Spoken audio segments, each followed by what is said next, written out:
We will rock you. And one of the things I did right away as I got into the farming, and I got into what Rich told me is how to make a splash in my farm was to send out my postcards every 10 days, get out there, knock, and to hold open house in my farm. So I immediately started looking through the list of, I noticed that in my farm about a year and a half ago, things changed. It used to be the dominant farmers had the listings, and there was a few that popped up that were outside agents. And has anybody seen a shift that now in the farm, it's about 30% dominating agents and everybody else. So there's all these outside brokers with 310s and 951s in our 714 area. And I thought, well, what the heck is going on here? I've been spending all this time and money farming, and these guys are getting the business. So what I noticed is often those homes were vacant. Sometimes they were occupied, but there was never open house, there was never advertising, there was never just listed, there was never just sold. So I put together a template email and started sending it to all those brokers saying, hey, I'm David, I'm in this area, I'd love to babysit your home for you. I'll go by 3 times a week, check that it's locked, check that the lights are off, make sure that nothing's unkept, and make sure that nobody moves in and starts vandalizing. All I want out of that is to hold the house open and to advertise it to the local neighborhoods. And as funny as you guys might think it, most of them said, yeah, go ahead. So I started holding open at their open houses. I think it might have been breaking the rules, but I took their sign out, I put my sign up, my for sale sign, for the day, and I started marketing, with their permission, of course. I started marketing. And at first, I didn't really know how to hold a successful open house, so I drove around and looked at all you guys. Not necessarily, but the real estate community. And what I found was, about half the time I couldn't find the open house, because the signage was so bad and so sparse and sporadic. And then when I did find the open house, some of the times nobody was there. Door was locked, lockbox on the front. And then the rest of the time what I did is I walked in, I thought the house was empty, I wandered around, and then somewhere through the tour I found you, hiding in the kitchen, watching Netflix, sending emails, ignoring me. And I thought, wow, that's odd. They're spending hours of their time putting out signs, or maybe not, sitting in an open house when they could be doing something making themselves money. I came from a salary type job before this, so I really did not have a lot of time to waste. I have a wife of 23 years and 5 kids, and they go to private school and they like things. So I had to figure out a way to make money. And sitting in a vacant open house alone, ignoring people, I didn't think was the strategy that I wanted to adopt. So I tried to figure out what would be better. What would be a better impact? So I started trying out the field. I started with 10 signs. Didn't get very many people out. I was posted right out in oftentimes in the driveway, waiting for them, waving them down, wondering where are they. And I'd get a few people. I had the standard sign-in sheet, which most of you use, a little paper, name, email address, phone number. And the other thing I noticed is that when I did get somebody there, they didn't want to sign that. They didn't want to give me their phone number or their email, because what do I represent to them? I represent a used car salesman that's going to chase them around for the next 10 years trying to get them to buy or sell a home. And so I had to really rethink my strategy. So what I did was I started challenging myself to do different things than many of the people I saw doing them. So what I started doing is increasing my signage. So I went from what I think a standard realtor open house is probably 7 to 12 signs. So I started increasing 25 signs per open house, 35 per open house, 45, 55, 65, 75 per open house. And what I found is every weekend that I held the house, same house, because I only had one at the time, my traffic increased every time. So I got that problem figured out. More signs, further out equals more bodies. I'm not a sales guy. I'm a marketing guy. My job is to get bodies and eyeballs on those properties. And then out of the people who show up, a select few will want to buy it, and then I just need to talk to those people. So the more people I could get in, the better. So I started going out Friday night, scouting the area, and I started putting a tremendous amount of signage. And if you had your signs on the corner, I put 3 on the corner. If you had a sign, I put signs and flags. So I'm just trying to take the attention away from anybody else and put it to me. I want anybody driving by they won't even see your stuff. It'll be blurred out by the David Delany Prudential stuff. And that's what my goal was. So the further out I went, the more people I got there. But then they'd get there and they didn't want to sign my sheet. Here's the ominous Dave sitting up there going, hey, sign in for me. And they didn't want to do that. And I couldn't figure out why not. And then I thought, okay, I get it. They don't want to be chased around. They want to shop in silence. If any of you have gone to a car lot, the first words out of your mouth is, I'm just looking. And that's a lie. I don't go to Nordstrom's to look around. I go to buy things. So they didn't want my help. So I had to figure out a way to capture their information because I wanted to follow up with them. The other thing I had to figure out is how do I impress the neighbors? Because what I saw a lot of agents doing was not impressive at all. In fact, it was depressing. And I wouldn't want to go to a lot of the open houses again. It was just no fun. Nobody talked to me. Nobody gave me information. It was kind of a, hey, how you doing? While they're on the phone. So I started a team exercise where I had a lovely young assistant that helped me with my TC work, things like that. So I said, hey, she was about 18, very attractive. You want to work an open house with me this weekend? Your job is to sit up at the front. I have a 4x6 table full of information, and it comes from my lenders. I got rate cards, I've got title information, I've got CMAs for the area, I've got all of the actives in the condos, the single attached, the single detached, the high end, all this stuff, and it's all got my name on it. Because when you bring a buyer, you've got the sheet, right? And you don't want them to take any of my stuff because it's got my name on it. And if they see what they're going to see at my open house, they're liable to come do business with me instead. So I had to find a way to get that stuff in their hands, and they wouldn't take it from me. So here I get this lovely young girl to sit the front, and I go hide somewhere. I stay out of view. So I noticed that when they came in, they'd sign in for her. And I was in the back, and I could hear it all. And there was a few that said, no, I'm not going to sign in. So I went over to her and whispered, the next time somebody tells you that, tell them that you get paid $10 a piece for everybody who signs in, and if they don't sign in, you don't get paid today. Now, how many of you wouldn't sign in after that with some young, nice girl who could be your daughter? Right? Nobody. And if you don't sign in, then you need to hit the bricks, because you're not coming in. Because at this point, you're just being uncooperative. So we started that, and I told her, if they don't sign in, they don't come in. That's it. Tell them the $10 thing, everybody signs in now. But then the problem was, how do I read that stuff? Have you ever seen those sign-in sheets? Yeah. I can't read half of them. So I went to a program, I researched it and found something called Open Home Pro. Yep. It's about 14 bucks. Some people tell me it's free. I don't know. I paid 14 bucks. You can upload all of the professional photography you get from your photographers. If you're not using professional photographers, shame on you, you should. 97% of buyers are looking online. And if you have photos that are not appealing, and if you think you take good photos, you don't, hire a photographer. So I can upload all these, and they will scroll through, sitting up at the front on my table with all the information. Now when I get there, I hit share to Facebook.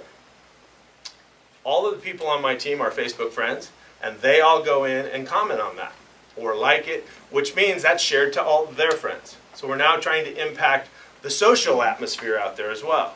It then says, please sign in, and it takes them through a list of pre-sorted questions that I've come up with. Name, phone number, email address, how did you find me? That's what I want to know.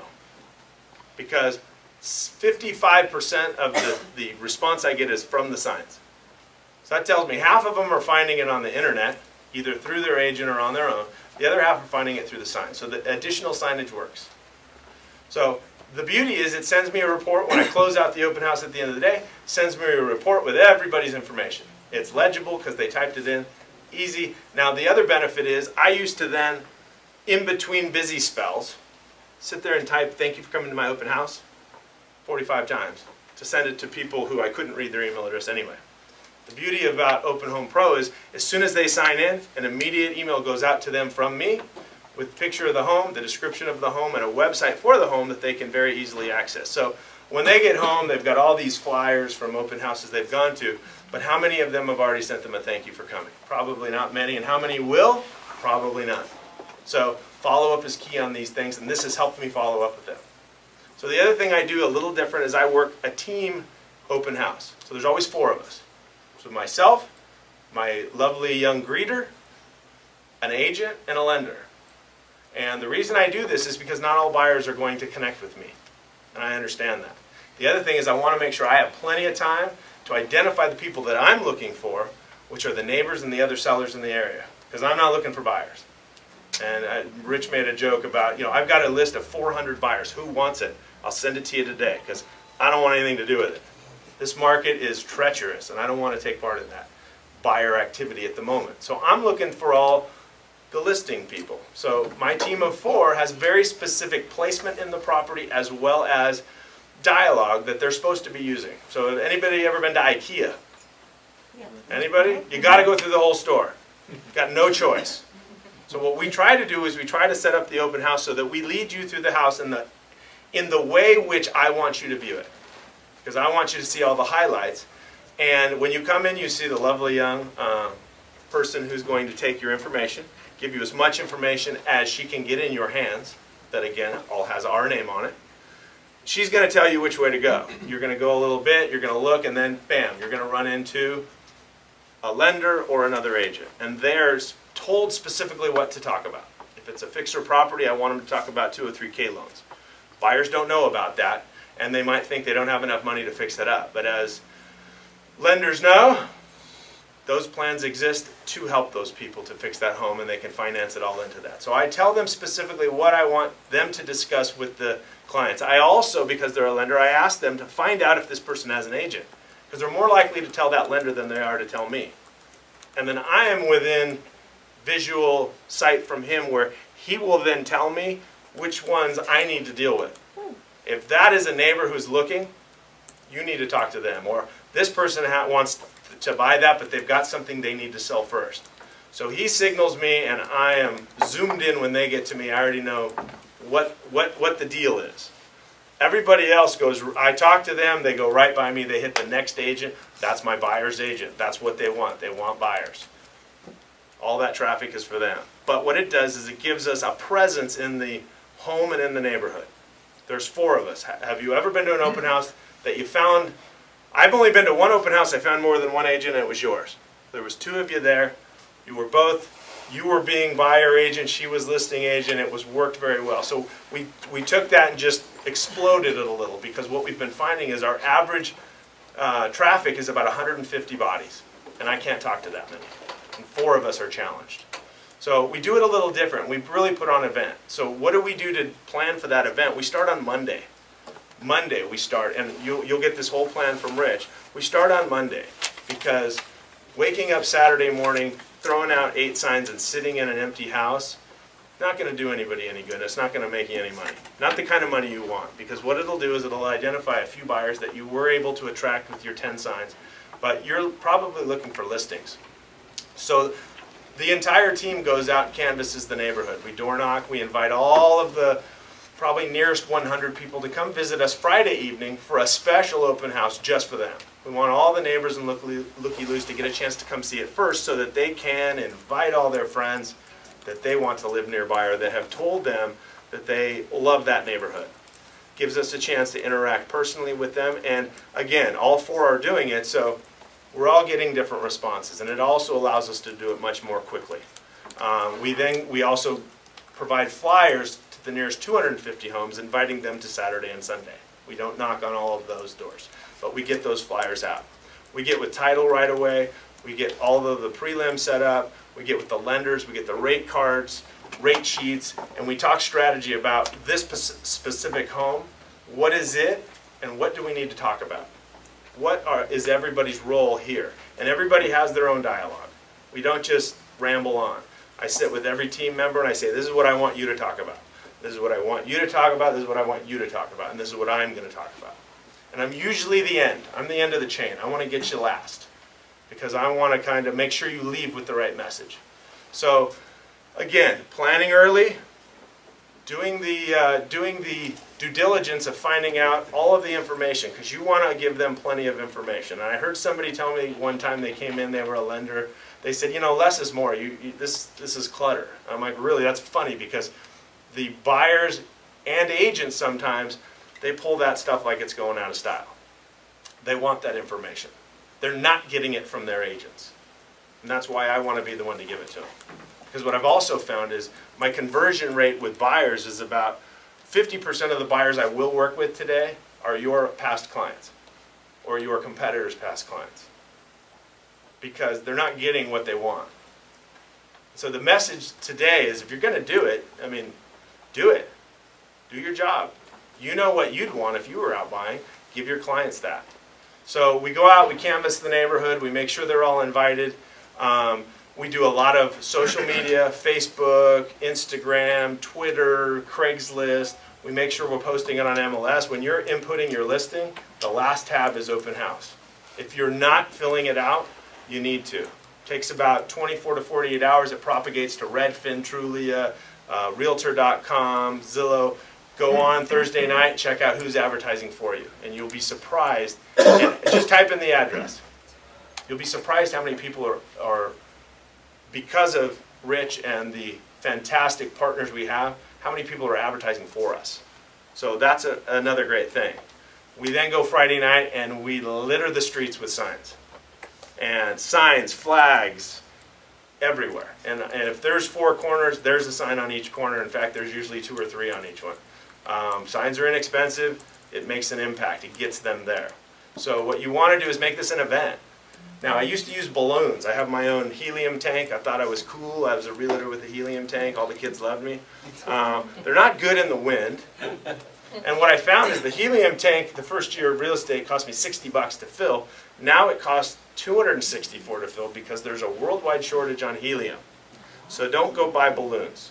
Invest in some flags. And if you guys have seen these 25-foot flags that the businesses are representing out there when you're driving around, these huge things, I went and bought 12 of those. They're not cheap, but they're big and everybody sees them. And I put at least 3 in front of the house. I put them on the corners. I, of course, asked the neighbors for permission because I am trying to impress them, not upset them.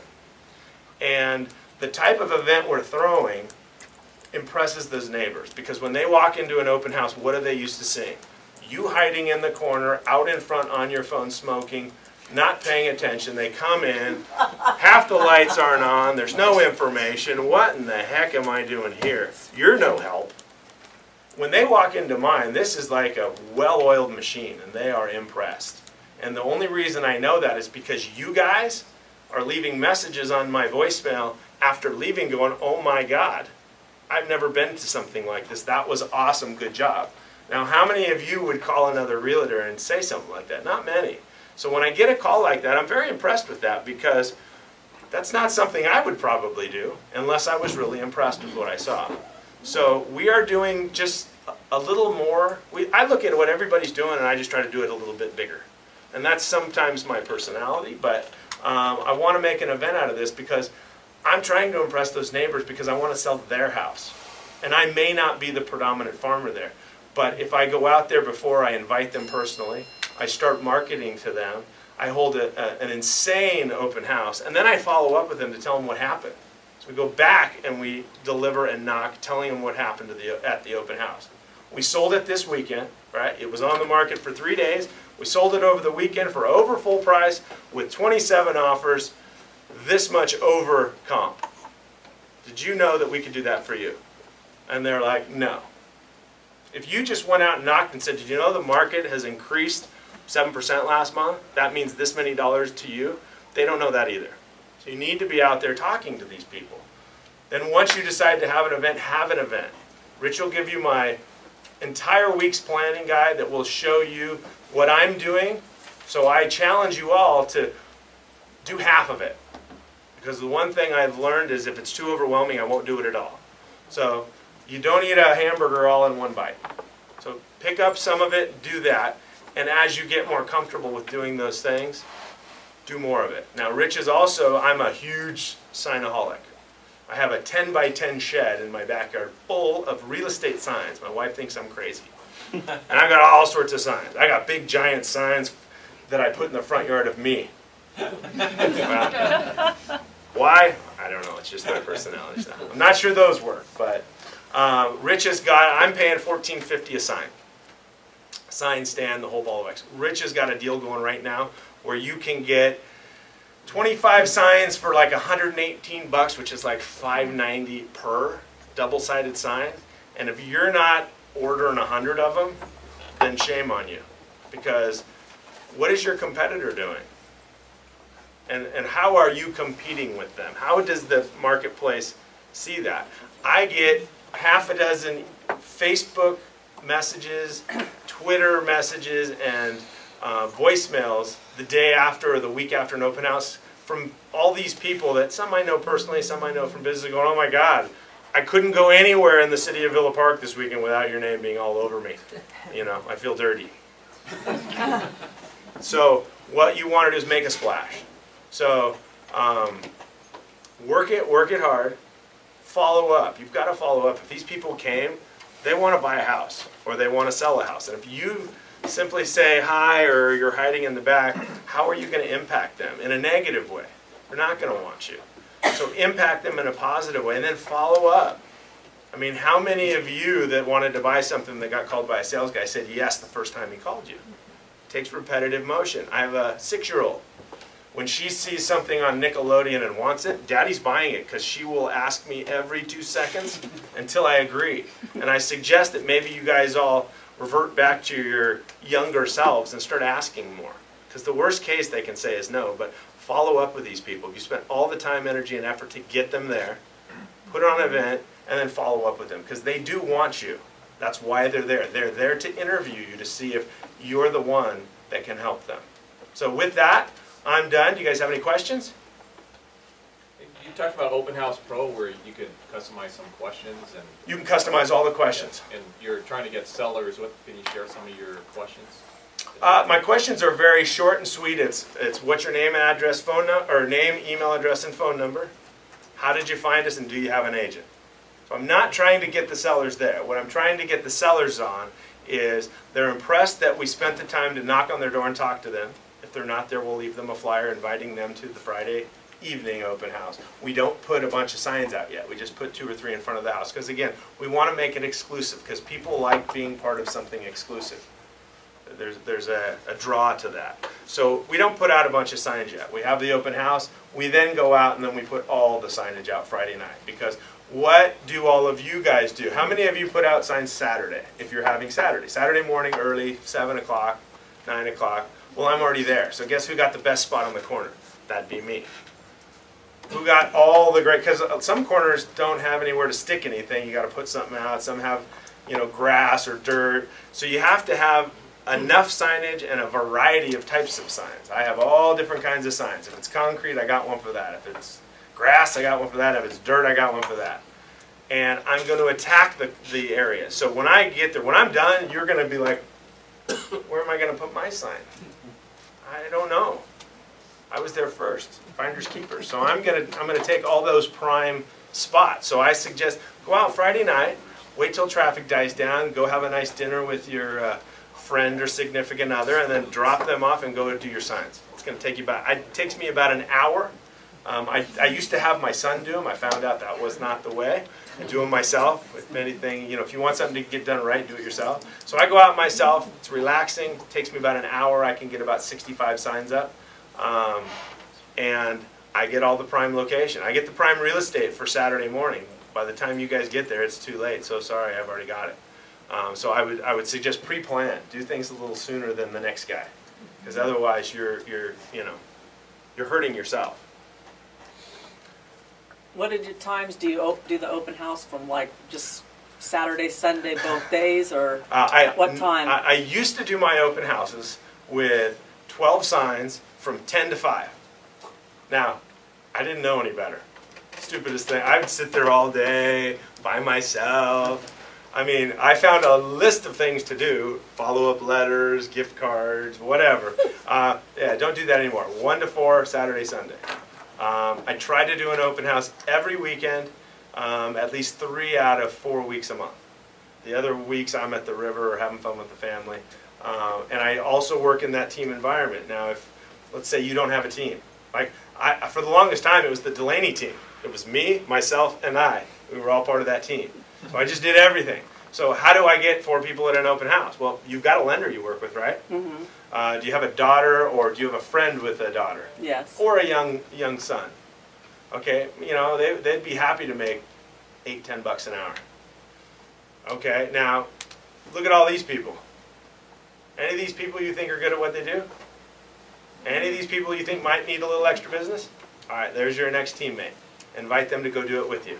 The way that I work is when I get my email at the end of the open house, and again, we're averaging about 150 per open house, I then broadcast it to everybody that was there. Because this isn't all about, oh, this is my information, it's my open house. This is about, hey, this is about abundance. I won't follow up with 150 people, would you? Over and over and over. No, you're not going to. And not all those 150 people are going to kind of, navigate to you. They might have liked your lender for whatever reason. They had something in common. Maybe they both had kids in soccer. So everybody on the team follows up. Now, you might be a texter. I might be an emailer. He might be a caller. We're all going to do it a little differently, and we're all going to do it in different increments. So I just send out the list to everybody and say, go for it. And I also tell all the agents in my office, and kind of more of the newer agents, because they're usually the ones who want, they're more aggressive. They want to learn. They don't have that reoccurring business through referral. And I'll say, hey, any of you guys want a list of 200 people? And I just send them out to anybody in the office that'll take them. Because the bottom line is, out of the 150, I'm only going to take maybe 5 this year. So what am I going to do with the rest? Somebody should have them. So for me, it's no big deal. And if you end up getting a listing out of it or a buyer, great. Good for you. I don't feel slighted by that. That's good for our team. We're on the Cosner team. The other thing I'm doing at my open houses is I'm interviewing all of you. Because I think many people think that the seller decides who's buying that house. And what I've found is that's not true. That's not true in many cases. The sellers hired you for your professionalism and for your support and guidance. They don't know what good financials look like. They don't know what a good agent looks and sounds like. They want to get this thing closed and get their money. So who do they rely on to pick that stuff out? You. And if you're not helping them, I think you're doing them a disservice.